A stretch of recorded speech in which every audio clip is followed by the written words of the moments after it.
last Sunday in May. I was wrong last week. We had one more week. So here's the scripture. Mosiah 26:22. You say it with me, guys. For behold, this is my church. Whosoever is baptized shall be baptized unto repentance, and whosoever ye receive shall believe in my name, and him will I freely forgive. Okay, so obviously I haven't memorized it yet. Has anybody else? I haven't heard from anybody this week. So, all right.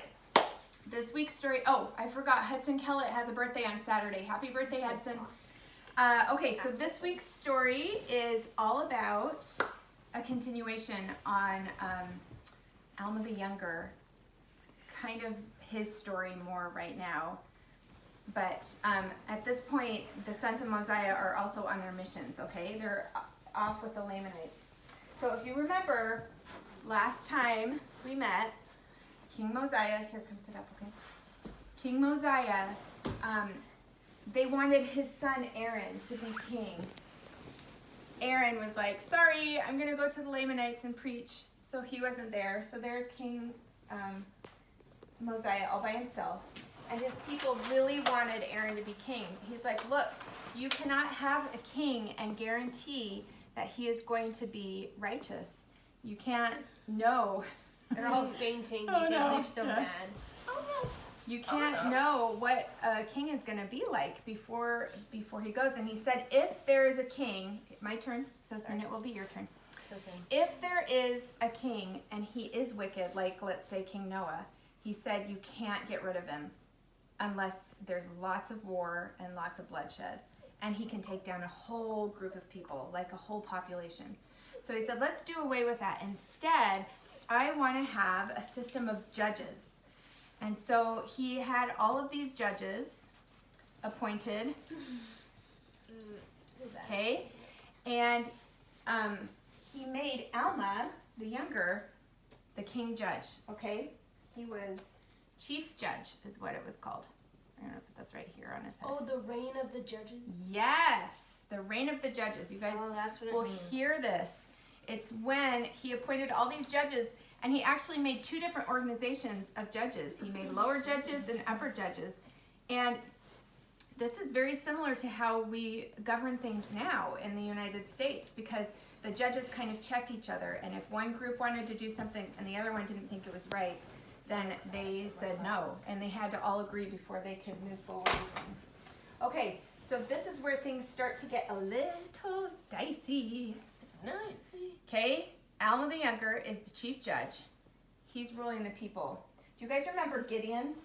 He's the guy who chased down King Noah up to the tower. Oh, and then well, he wanted to kill him, but then they saw the Lamanites there, and the Lamanites were approaching. And Gideon's a good guy, right? He's really nice. And I don't know why that's on there. Let's turn it around. Gideon's super great, okay? This guy named Nehor starts to come. The people are doing pretty good, actually. They're thriving and they're becoming prosperous. This guy Nehor comes and he says, hey, everybody, guess what? You don't have to do all these things that they say you have to do. Everybody is a child of God. Everybody is going to be saved. And not only that, he's like, you know what? I think this is such an important message that you should give me money so that I can live instead of me working. So everybody started paying Nehor for what he was doing. So that is called priestcraft. And this is the first time in the Book of Mormon. It's not like Minecraft. It's the first time in the Book of Mormon that priestcraft is introduced. And Alma the Younger and the judges come down really hard on it. Nehor dies. He gets put to death. By fire? Goodbye, Nehor. But unfortunately, Nehor's ways keep going on. Nehor, I forgot to say, killed Gideon. That's why he got killed. Oh. Not because he just said that. Not because, no, ultimately it was because he killed Gideon, but why though? Gideon and Nehor got into a fight, and they were really upset with each other, and that is why Nehor killed Gideon, because he was super mad. It's like Aaron Interesting. Could be. Okay, so at this point, we've got Alma the Younger here. He's ruling. He's the chief judge, and he's also the high priest. So he's in charge of the law. It's kind of like the equivalent of being the president and the prophet. Okay? That'd be cool if we had a prophet as our president. It would be cool. It would be nice to know in our bones that we have a righteous man leading us. That's a really good thing. Okay. Well, so Nehor's taken care of, right?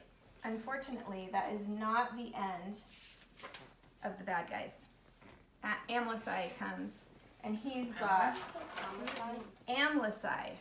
Okay? He carries on the ways of Nehor. Was he his son or something? Nope. They were just... Yeah, just another guy that wanted to get paid for telling people not to change. Don't change the name. And did he be put to death too? Well, this is the tricky thing. Amlici really started stirring people up. And he's like, you don't have to worry about all this stuff. And besides, I should be king. And there was a group of people who really, actually this doesn't come to later, who really believed him. And they really wanted him to be king. But at this point, you guys remember, we have the reign of the judges. Okay? So these people, they were like, hold on now, we don't agree with what Amlici is saying. So they had a vote, and he lost. And he did not become king. But his followers got really mad about this. And they were like, so we're going to make him king anyway. So they just made him king. How? They just started. They called him king, but he wasn't really. He was their leader. And they got so there were the judges, and then we had Amlici at this point. And they got so stirred up that Amlici encouraged them to go to war against the people, against Alma the Younger and the Nephites at this point. You guys remember there's all those groups of people who came together in Zarahemla. Do you remember this? All right, so at this point, Amlici and all his people, they think that he should be king. He encourages them to go to war. So they all, Alma hears about this, and he starts to bring out the weapons and gives all of his people weapons, swords and sticks and stones, spears. Sticks and stones. And my bow and arrow is missing. I don't know what happened to it. It might be stuck in the lentils somewhere. So he brings out all of these weapons, and he arms his people, and the Amlicites come to battle against them. And the Nephites are so inspired and so prepared that they completely beat the Amlicites. They kill so many people. Yes, the sword and the bow and arrow in a smaller form. So we'll put that back here so we don't get distracted by weapons right now. Distracted by weapons. Okay, so do you know what happens after that? The Amlicites join forces. So keep in mind, they've already had this huge war. The Amlicites decide to join forces with who? Who else would The Lamanites. The Lamanites. Oh, that is the little stuff that's stuck in there. So, the Lamanite, he joins forces with the Lamanites. So, the Lamanites and the Amlicites join forces. And then they decide to go to battle again against the Nephites. Wait, I thought that they had completely wiped out all of the... They didn't wipe out all the Amlicites, and they didn't wipe out Amlici. So that was the big difference. They joined forces with the Lamanites again, and they were so mad against the Nephites, who were really big at this point, because all of those people had joined forces, that they were really stirred up. They decided to go to war. So they go to war. They kill tons of people. In fact, the Lamanites, the Amlicites lose 12,532 people, and the Nephites lose 6,562 people. So the Nephites lose half as many as the Lamanites. So at this point, the Amlicites join forces with the Lamanites, and the Lamanites mark their faces with red. And so the Amlicites decide to do that too. They all have these red marks on their head. And you can tell between, you can tell a difference between the Amlicites and the Lamanites, because the Amlicites did not shave their head, but the Lamanites did. Why did they? I don't know. And it says they were naked except for their loincloths and some armor that they strapped on. So that's how they distinguished it. They marked themselves so that people would know they were not Nephites, that they wanted to identify as Lamanites. Okay, so they have this huge war. Tons of people die. They still lose. So the Nephites and Alma are still reigning. Why don't they just kill? At this point, everybody has lost something. And it says in the scriptures, it says there was so much death and so much destruction that everyone had cause to mourn. What does that mean? That means everybody had some reason to be sad because they had lost somebody they loved. They lost their livestock, their pets, their animals. Everybody had lost something. So at this point, there was a massive baptism. There were like 3,000 people that Alma baptized. Okay? But the church got bigger and bigger, and as the church got bigger, they also started getting more and more and more wicked. And Alma got really sad about this. Yeah. The people in the church got really wicked. Wait, because people got baptized just so that they could make the church wicked? No, they got baptized, and then everything was going so well. They started to question. They started to kind of like not respect each other. They started to treat each other with being mean and thinking they were better than each other. So all the people who were in the church became evil. Not all the people, just some. But enough that it made Alma really sad. So he called on his friend Mosiah. I forgot to make Mosiah a song. And he said, look, I can't do both these roles anymore. You now are the chief judge. So Mosiah became the chief judge, and Alma said the only way that I can help improve this people is by teaching them the word of God. So he goes off on a mission to the people of Zarahemla to try and help them be righteous. So I have a few questions for you. I wonder why the people who followed Amlici wanted so much to wear a mark on their heads. Why was it important for them? So that they could, I'm a maximum. so that they could identify themselves so that people wouldn't think that they were Nephites. Why was it so important for them to not be They were Nephites? proud that they were.